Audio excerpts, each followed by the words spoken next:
I'm Max Bergman, Director of the Stewart Center and Europe-Russia-Eurasia program at CSIS. And I'm Maria Snegovaya, Senior Fellow for Russia and Eurasia. And you're listening to Russian Roulette, a podcast discussing all things Russia and Eurasia from the Center for Strategic and International Studies.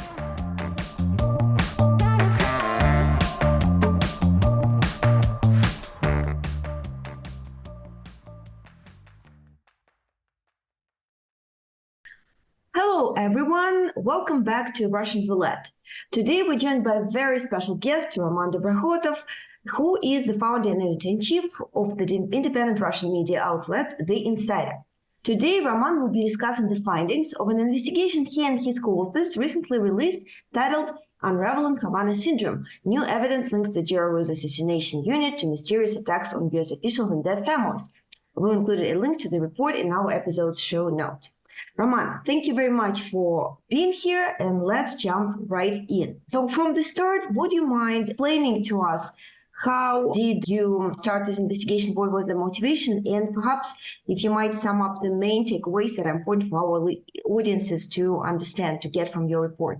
Sure. Well, first of all, it's easy to explain our motivation because, of course, this, for me, maybe is the biggest, or at least one of the biggest stories we've ever seen as journalists, because that's something different and maybe something bigger than usual Kremlin attacks.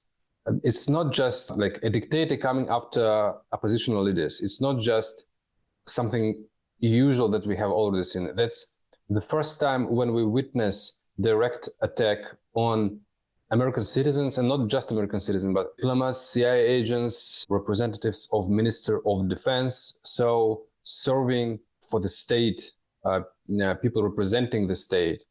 And they were attacked on the territory of embassies and consulates, so like legally American territory. I have never seen anything like this before, and I don't think that even in Soviet Union anything like this has ever happened, at least on such scale, because we speak about more than 100 episodes. So, of course, when I've first read about this syndrome, about these attacks, I think there was a big story by Yulia Yoffe at some point. And it was, at first, it looked like a theory that was pretty doubtful because, you know, the scientific dimension was, for me, very, weak, because I have never seen any kind of weapon that could lead to this kind of damage. So it sounded strange.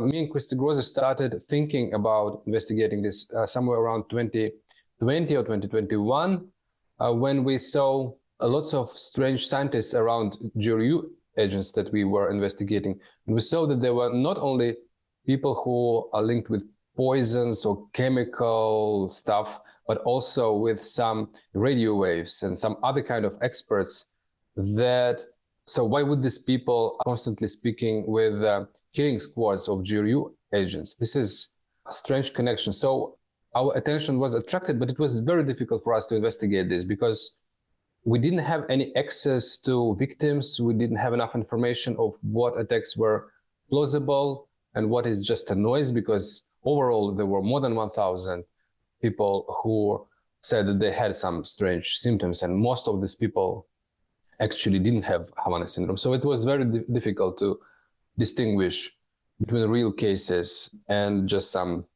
suspicious stories. May I just jump in? Yeah, just curious. You mentioned, by the way, 1,000. Wow, that's a lot of people to talk to. How did you know which ones had Havana Syndrome and which ones did not? Yes, so this was a challenge for us, and that's one of the reasons why we didn't even start properly investigating it before we were contacted by 60 Minutes. And this group of journalists from CBS, they were investigating independently these cases for some time. And they did have connection and communication with victims. And they already have done a big work of fact-checking all these stories, trying to understand what symptoms are plausible, if we have any way of verification of these symptoms, and they found that actually there is a way to verify these stories. For example, there are special neurological tests, neurooptometrist tests, and just biochemical tests that find some biomarkers of damaged neurons. So there were some ways of testing victims that would show that this is not something psychosomatic. This is a real brain damage, and it cannot be simulated. And we have a list of people who have gone through this kind of expertise. So they had a list of the most proven cases, and there were several dozens of them. So this is already was narrowing down the story. And thus we have some concrete dates, concrete places, concrete people who we could approach. And moreover, we had two people who even saw some suspicious people. In one case in Frankfurt 2014, there was some suspicious guy who was walking around the building making photos, and he answered in some strange accent. It sounded a Russian accent when he was stopped. So the witness remembered this high, strong man and his face. So we could check if this is someone from our guys. The same was in 2021 in Tbilisi, where during the attack, victim looked out of the window and saw very high, blonde, thin man, which you don't see that much often in Tbilisi, at least in 2021, before the Russian wave of immigration. So she remembered him very well in this small street where usually there are no strangers. She remembered this guy standing and staring at her house. So there were two people who we could check. So that was already a good start. And we started cooperating with 60 Minutes. And this was a year-long investigation that we made together in a very intense tempo. So what we did is we compared GRU trips with this timing of the attacks, and we immediately found strong correlation. Of course, there are lots of difficulties, like, for example, we don't have all the GRU trips for all the years. We have, for example, some concrete years for us are much more convenient, like for example, half of year of 2021, where we have all the phone calls of Averyanov, or the period between 2014 and 2018, where we have a lots of trips and phone calls of GRU agents because of our Skripal investigation. So we have like certain windows where we could check properly these trips. And in these windows, we see very strong correlation. So that was already kind of smoking gun. Then we continued and we showed these victims who witnessed some strange people. We showed them pictures of known GRU agents from 2955. Whose trips we saw coinciding. And both of the witnesses immediately recognized these people. In 2014 case, it was Yegor Gordienko, a pretty important GRU agent who at some point served as a diplomat himself. So like he undercover of a diplomat, he worked under his real name, but at that point he traveled under his fake name Gorshkov. And he was like, and is a very like a strong, high guy, and it's difficult to mix him with someone else. The same with the 2021 case. The victim immediately recognized Averyanov's son, Albert Averyanov, who also began this year working with his father, though he was very young. He's just graduated from Moscow State University. His appearance is also very recognizable. He's also very high, very thin, blonde person. And the victim said that like, when I saw him, I had this intuitive reaction. So I had immediate physiological stress because I understand that this is a person I saw. It's almost word to word what our Frankfurt victim said. She said that when I saw this guy, I felt sick, like really, I felt bad, almost as bad as during the attack. So, of course, this is not 100% proof, because if it is the guy looks like the attacker, it still can be an emotional reaction. So, and we usually in our investigation, we don't trust witnesses because it's just how psychology works. Like people do make mistakes. So that was not enough for us. And we also wanted to look for more evidence, and we found this evidence in leaked emails of one of the main GRU operative from 2955, whose name is Terentiev. We found document proving that he was actually working on developing of, so it was kind of in his research called usage of acoustic weapon in urban warfare. And it was funny that actually it was anti-corruption department of Kremlin administration who demanded documents because they paid like 100,000 rubles for some work, and they demanded to say what type of work is this, and he was answering that like, this is secret, I can't tell you. And they said like, still we paid you 100,000, so we need to know if there was some work. And then he sends this document about this the topic of the research. May I just jump in by saying that 100,000 rubles, right? Is that how much it got? Yeah, it's does not strike me as a lot of money for innovative. Yeah, it's $1,000 for research. A new handbraking weapon for $10,000 could have paid a little. Yeah, it's not like that. All the research itself costed that little, but his concrete paper was paid that much. So that's not a lot, but still, Russian bureaucracy, you're always afraid of this if you're in the States. So you have to go on. So and he, by the way, it's interesting why he had to give all these documents. It's because he stopped working at some point as a GRU operative, because in 2018 we disclosed all this group who was hunting for Skripal, and they changed their job. They went to administration of the president, and they're now working openly under their real names with their real faces on all the official photos. So they're working in the Russian Far Eastern regions as representatives of administration of the president. So that's why this bureaucratic machine demanded all these documents from them to register them as representative of administration of the president. So yeah, that's how they failed. And but there is also another very important piece of evidence, which is that, well, for people who follow the story, they know that people who had Havana Syndrome, they get a special complex of some very specific symptoms. And these specific symptoms, they are very close to an illness that is known as Havana Syndrome. Havana is a medicine professor from Stanford who discovered this syndrome in the 1990s. So this is a very rare illness where your certain ear bones are damaged, and that's why you have a complex of very rare symptoms, like you lose your balance, or you start hearing some sounds that you're not supposed to hear, like, I don't know, when you move your eyeballs, or when you blink even, you hear it as a sound.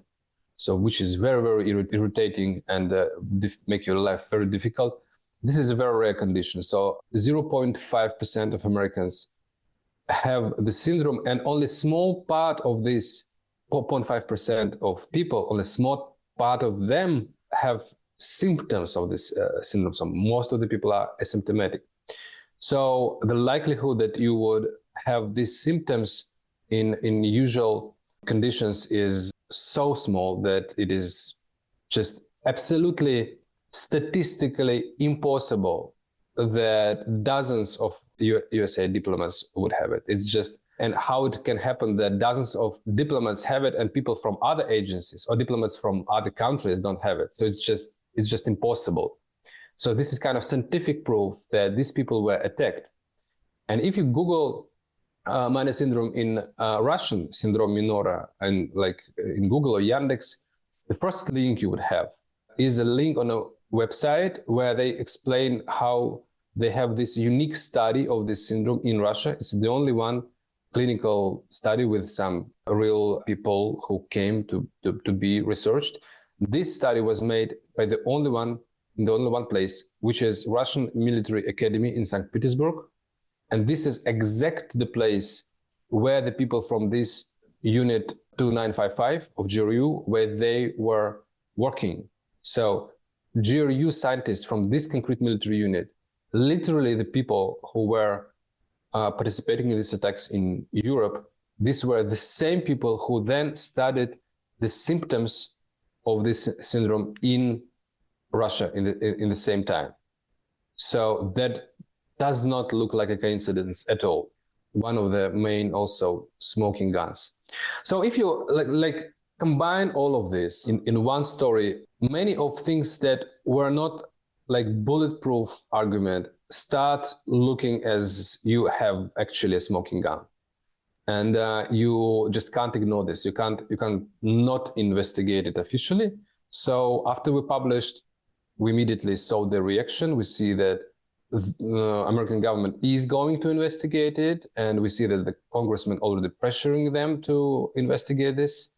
So I think that we changed the situation here, because for 10 years, victims of Havana Syndrome not only had very little medical care, but also their the attitude to them was as they were insane people who are just imagining some paranoid stuff about being, attacked by some non-existing weapons. So they were not only suffering from all these illnesses, but also they were treated as insane people. This was very painful for them. And for 10 years, many of them, and some maybe more recent cases, several years, they were fighting for some justice and some attention to be recognized as a real victim of attack of a different state. So they were very grateful that we continuing this story. And I'm pretty sure that since this moment, after investigation, there will be very quick changes and there will be real investigation now.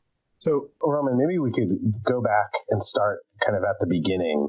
In 2015, the U.S. government reopens its embassy in Havana, Cuba. This is sort of a big moment for the Obama administration, the resumption of ties with Cuba. This is something that I think the Russians would be quite concerned about. But then that's where the initial cases of Havana Syndrome start being reported or being noticed. And I think it starts really with the CIA operatives that are there, then there's State Department officials. And the U.S. government doesn't quite know what to make of this. And then we sort of see the number of cases kind of spread worldwide. The Trump administration, there's obviously a change in the U.S. government in the beginning of 2017. The Trump administration ends up closing the embassy in Havana. And then we see these cases in Guangzhou, China. There was an incident reported in London. There's one outside the White House. And this then prompted many folks that I think were skeptical both of the allegations around Russian interference in the 2016 election, the quote-unquote Russia hysteria gripping Washington during this time, and describe this as sort of a psychological, as essentially this was just a case of everyone kind of hearing stories and then interpreting that that's the symptoms that were impacting them, and sort of a mass hysteria effectively. And your reporting effectively figures out or alleges that there's a GRU unit that you can pinpoint and say that they were effectively targeting, or that they were in the places where these events occurred. Is that a good way to sort of sum it up?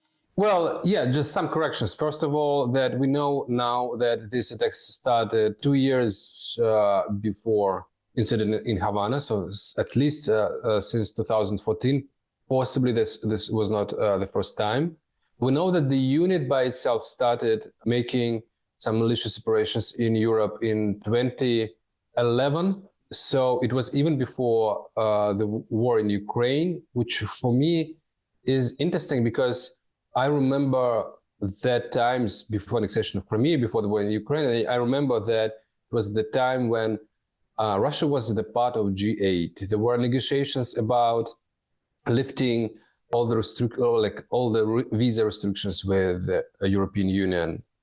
So it was a time when Russia was quickly integrating into European society. And of course, there were some problems because there were already some repressions that were toxic for many Western circles. But still, Russia was seen as a country that is a part of Western family, and it needs just to get rid of some problems with maybe some violations of human rights. But our official, Russian official aim was to be integrated in this Western community. And exactly in this time, when we are discussing lifting of visas with Europe, GRU operatives are blowing up ammunition in Bulgaria, in Czech Republic, and these people they're really already waging a war on the NATO territory, and NATO doesn't notice it. And even after annexation of Crimea, even after the war on the eastern part of Europe, Ukraine started, still Western countries, I think they didn't consider the option that actually Russia is already like really massively uses GRU units for direct attacks. So of course they already knew about a Litvinenko case, and it went without saying that Russians can like go after its enemies who are like Russian citizens who ran from Russia, but attacking targets in the West, like where Western citizens would suffer, that would not be considered something acceptable or even possible. But we see that in 2014, they attack American diplomats in Frankfurt already. So that shows how actually the Western community, they were blind for many years, actually. So I think that now everything's changed. So now when we start saying about like what Russia is doing, it's not really that shocking that much, the West. After Vladimir Putin saying about the nuclear war with the West, about after this full-scale invasion in Ukraine, and after many, many other things, after he killed Navalny, like I think the West now has like more or less clear impression of who Vladimir Putin is. But at that time, for many years, Russia was doing the things that was so difficult to believe. I think that was one of the reasons of skepticism about the Havana Syndrome, is that for many years it was hard to believe that Russia would cross these red lines in such a bold manner. Even for me, it was difficult to when I first saw the allegations. It was difficult to believe that Putin would be that much insane at 8 years. But now we have proof. We can deny this. Thank you so much, Roman. Very important observations. And I think one of the things that your article beautifully does is really drawing attention to how dangerous and consequential everything that's happening. Effectively, you are describing what's happening is war. But before we dig into that, I wanted to flag that I'm sure you've seen some early responses to your publication. Not all of them instantly, buying that still. Perhaps it would have been naive to think that they would. But there is a number of criticism that many scholars, analysts flag, and I wanted to list those for you. Maybe you have a way to address them. So first of all, of course, that the U.S. intel community has come out publicly saying that they cannot confirm that a foreign country was responsible for the various symptoms associated to Havana Syndrome. Plus, there are other analysts who say there's such a device that you describe is just implausible to build based on what scientific knowledge today can think of. That would have to be like the size of a truck. And essentially, there's no evidence that such weapons exist. So, like somebody, who lives in the United States, perhaps we naively pride ourselves on the scientific advances here in an open society, right, the Silicon Wall and whatnot. How is it even possible that very closed-off, corrupt Russian system, which also is scientific years behind, perhaps on the degree of high-tech development, would come up with something behind the United States, would come up with something that until now scholars in the West do not think is even plausible often? How do you address those criticisms? Yeah, so let's speak a little bit about the scientific part of it. So first of all, when the Western intelligence community was asked about like what's going on, and they were asked to prepare reports, so there were numerous reports. One of the scientific report was provided by a group of scientists, including Professor Relman from Stanford. And their conclusion was that this is actually possible, that there is so-called Frey effect, that when microwaves are modulated, the impulse microwaves are modulated in a way that the frequency of these modulated waves is coinciding with the frequency of acoustic waves. In this situation, our ear starts reacting on these waves as if it were acoustic waves. But because of this is actually microwaves, they have much bigger energy. they're just destroying ear, and they lead to this Havana Syndrome. This is so the Frey effect and impulse microwaves. They were called the main suspect technology standing behind Havana Syndrome.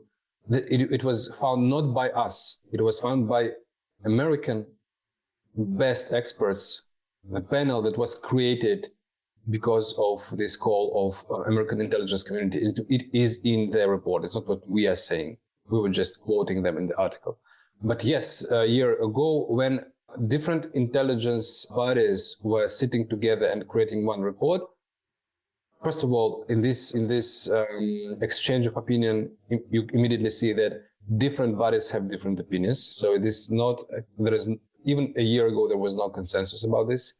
But yes, in their final report, they say that we don't have evidence that would show that there is likelihood of some foreign country standing behind this attack. So, but first of all, even this type of conclusion, it led to some disagreements within this community. So many people thought that this is a wrong way to say this. But okay, this was a year ago. Of course, they didn't have evidence that time, but now they do. So the situation changed. Now they will prepare a different report. And again, their own scientists say that actually this Frey effect can cause these symptoms. So, but now the question is only in technical details, like if this weapon can be small and how it is that Russians have them and Americans don't. So first of all, Americans do have this kind of weapon. It's just work differently.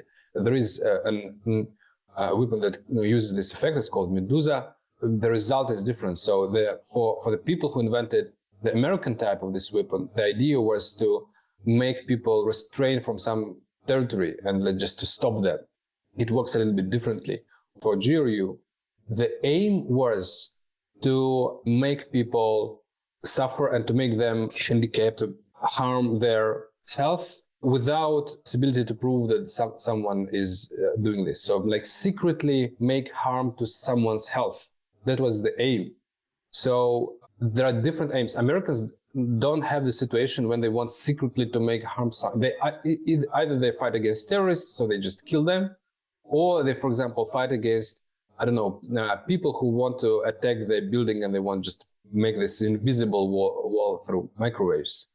So they have different aims. That's why they have the different weapons. And Russian intelligence, they always want to have these secret weapons like Novichok. It's very difficult to attribute it to someone before you make a very difficult study. Again, Russians are best in researching Novichok, and Western countries don't have it. They don't really need it. So that's easy to explain why these researchers, these devices are only in Russia. About whether they can be small.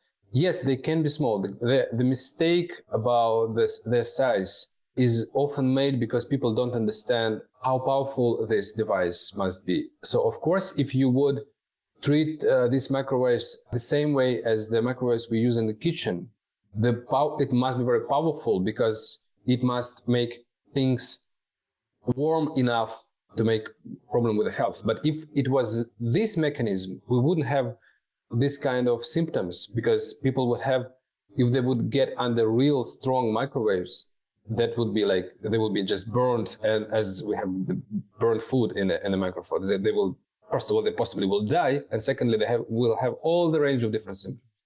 But here we have only this Frey effect, which is maybe not strong microwaves at all, but the problem is that they are modulated with the same frequency as the acoustic waves. So they can be very, very kind of soft microwaves, but they still will be harmful enough for a person to have this kind of symptoms. So we don't know exactly how big this device should be, but the last what I've heard from the scientists we were consulting with, and we will, I think, write a separate piece on this in the next 2 weeks, but theory is that it can be actually pretty small. So it can work on just a simple battery, and it can be really small. It can be disguised as photo camera or something like this.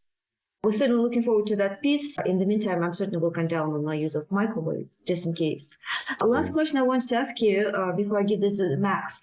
There was also this study, 5 years, NIH study that said that there was no brain damage in any of the victims. I just wanted to flag that because you explicitly argue in your paper and in our podcast that there is, right? Yes, there is, and there are so many proof for this that it's just impossible to deny. First of all, if you test the victim the next day after, which usually was not done, which is also important. So if you test a victim like in a week, you will not find anything. So with the usual like blood test. But if you test them the next day, you will see biomarkers like 2 different proteins, one for white matter and one for gray matter, which shows that there was a real brain damage. And this is the same biomarkers that you would find in people who had a usual head trauma, like for football players or someone fallen from a ladder. If you didn't fall out of the window, but for some reason you have brain damage, this is strange, right? So this cannot be psychosomatic. You would not have biomarkers from brain damage in your blood just because you're stressed. So this is one thing. Another is a neurooptometric test where they just follow the movement of the eye, and there are some like kind of disruptions of how an eye follows an object, and this cannot be simulated. So this is an objective thing, and this was seen in all the victims. Yeah, if you just look into blood samples like a week after, or if you just look at MRI, you won't see anything because you're not looking at what you should be looking, or you just lost time and you don't see the traces. We have now many medical documents proving that these people had brain damage, and in 4 cases it's already even proven concrete Havana syndrome. So for many people we see the symptoms that look like Havana syndrome, but in 4 cases we have this syndrome officially diagnosed by doctors, which is also very powerful. So yeah, I think that this information about no traces in the brain is just outdated. Thank you very much, Roman. So this actually presents the story on the Russian side. I wanted to ask our participant, quote-unquote, US side, Max Bergman, to comment a little bit as to how, Max, you see this whole weirdness of the response on the side of the US intel community. I just want to flag on where I come from. It was quite frustrating to see that, for example, the instances of poisoning of the Russian position, I know de facto the samples were provided, for example, to the US intel services, they would later not disclose the results of the analysis of the poisoning.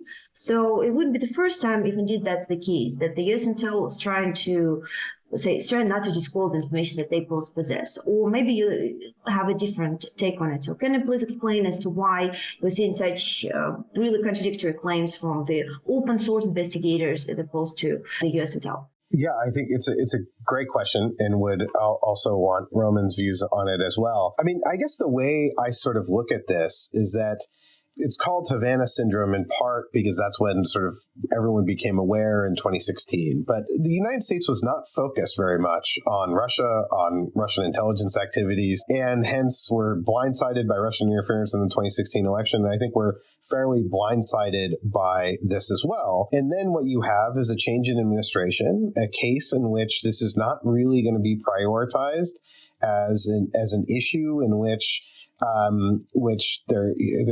you want any U.S. government official or senior U.S. government official during the Trump administration would want to launch sort of a high-profile investigation into something that might point back to the Russians. So I think you have a lot of doctor shopping, scientist shopping, where you can find, as we learned during the COVID period, you can find scientists in all different views. There's always a healthy debate there. And there was probably general skepticism throughout much of the agency and through much of the State Department about these incidents. And so it leads to, I think, just probably not much action actually happening. And then you have to ask yourself, well, what benefit does it really accrue to the State Department or the CIA if its officers are being attacked or being attacked by a weapon that you don't really have any defense mechanisms, what benefit comes from publicizing those attacks? It might deter people from wanting to join the CIA or the State Department. It might cause you different headaches. And so I think you have a combination of bureaucratic,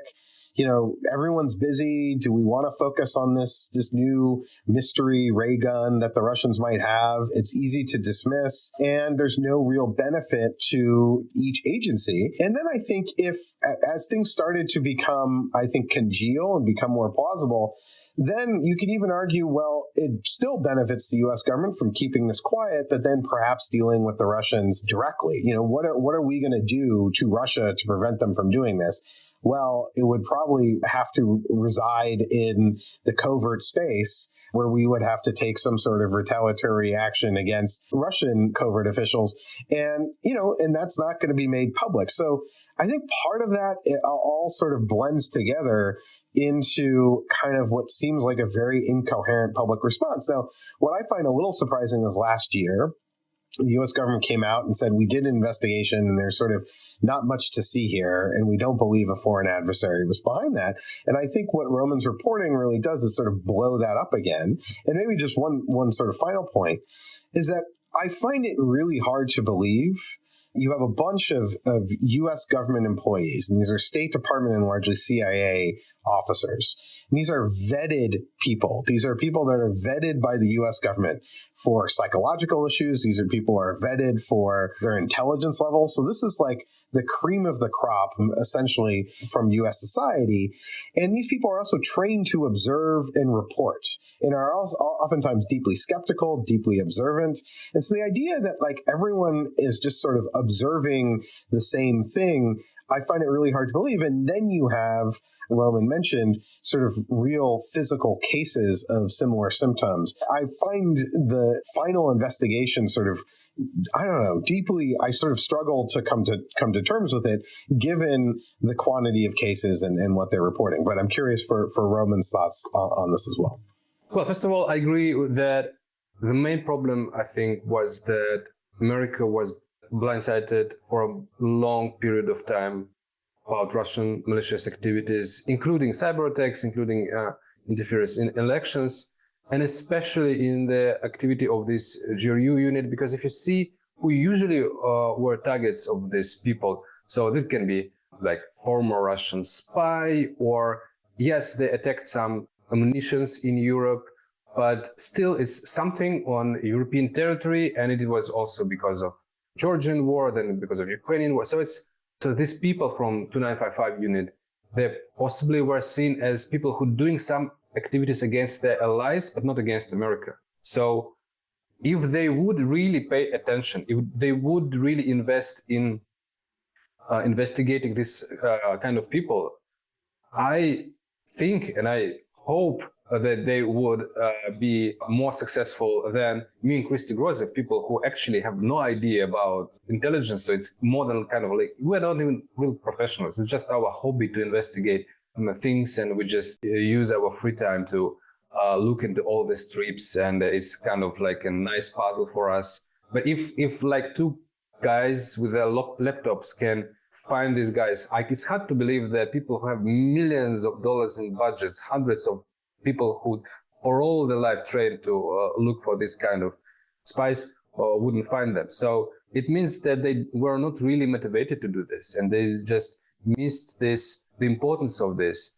But it is, and I agree that it could be some bureaucratic logic that, we wouldn't benefit of making it public. Yeah, there is some bureaucratic logic there, but this is actually a very, very dangerous decision, because of this, Russia continued to do this for 10 years because they were hiding the importance of this information. And actually, many of these attacks happened where there were also very, very high-ranking American representatives of intelligence community, of diplomatic community, and there were some events like visits of the vice president or recently NATO summits where lots of very high-ranking politicians were there. Luckily, none of them were injured, but it was a possibility. And that means that for 10 years, these people were not properly defended. If they didn't do anything about it, if they didn't even admit the existence of this kind of weapons, that means there was absolutely zero defense for the American politicians in their trips abroad, right? So it was just Putin decided not to use it against American politicians, but he could do this. And it's actually so easy to defend. For example, if you're in a building with like usual walls, which most of like buildings are built, these microwaves will not come through this. You just need Reinforced concrete. Yes. So if you use this kind of walls, which is you easily can find a building with these walls to organize a meeting inside this, that will be secure enough. It's not that difficult, but you need to pay attention to this. If you ignore this, you just become an easy target, and that's what happened with many people. So this was not just a mistake. If you are working for CIA or FBI or this kind of all the institutions whose duty is, or Secret Service, whose duty is to defend people from this kind of attack, and if you deliberately ignore the evidence, I don't know, it is a crime actually. It's not just a mistake, and it must be investigated how people ignored all this evidence that there were so numerous. Okay, they didn't know about this jury units, possibly they didn't find them, but how could they ignore these medical documents that were existing for all these years, and they just didn't pay attention to this? So yeah, I think that this must be properly investigated, and I hope that there will be some political reaction, not only towards Putin, but also towards people who were so irresponsible for all this time. This is fascinating. Thank you very much, Roman. And I just wanted to flag once again the importance of open source investigation. Thank you for all the work that you've been doing with Chris Agrozov. It's certainly not the first time that you've come certain really groundbreaking revelations in your reports. And I think it's a kind of lines up with the ethos of the United States that openness really always trumps security, no matter whether we're talking about Russia or we're talking about the United States. We certainly remain on standby for further investigation. Some of the, and your publication, some of the interesting questions, for example, pertain to, ultimately what was the goal that the Kremlin was trying to achieve by targeting those diplomats. But for today, unfortunately, that's all we have time for. Thank you once again, Roman, for joining us for a fantastic conversation. Thank you for all of our listeners for tuning in. As usual, if you haven't already, please subscribe to Russian Roulette and give us a 5-star rating. Additionally, be sure to check out our sister podcast, The Europhile, wherever you get your podcasts. Roman, thank you very much again. We're looking forward to reading more of your investigations.